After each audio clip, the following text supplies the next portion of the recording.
Okay bros, it's time to talk about global warming and climate change. You'll know what I'm talking about if you've seen the movie An Inconvenient Truth. Sun's radiation comes in and that heats up the Earth. This thin layer of atmosphere is being thickened by all of the global warming pollution that's being put up there. And what that does is it thickens this layer of atmosphere. More of the outgoing infrared is trapped. And so the atmosphere heats up. This theory has been pushed on us for over 30 years and it's deeply flawed. The greenhouse gases that are solely caused by humans comprise a very small percentage of the total. The ecosystem of our great Earth is monumental and mankind is just a small part of it. It's hubris to assume that our small actions are enough to upset the balance of the planet. The predictions by global warming activists such as the ice caps melting causing sea levels to rise have not come true.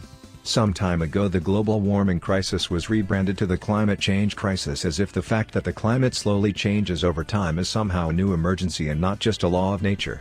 If you are skeptical about man-made global warming, you will be branded as a climate change denier, implying you believe the climate is supposed to be constant like we live in a video game world or something. This reminds me of another group of people who get called deniers for asking too many questions. So what is really happening here bros? The climate is changing but not because of humans. It's because of the sun. The sun is over 1 million times the size of the Earth and small changes in the sun have a large effect on the Earth. The sun itself, like the Earth, goes through cycles. When the sun produces lots of sunspots, this is called a solar maximum, and when the sun produces few sunspots, this is called a solar minimum. During the medieval warm period there were a lot of sunspots and the climate was warm enough for farming in Greenland, but these farms were abandoned when the warm period ended. The period between 1645 to 1715 is called the Maunder Minimum, in which sunspots became exceedingly rare, and because of this famine was common due to lower agricultural yields.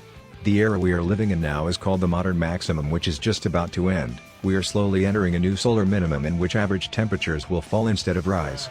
People in the 1600s lived through this for almost 100 years but were strong enough as a people and as a civilization to shrug it off. But with today's society I'm not so sure.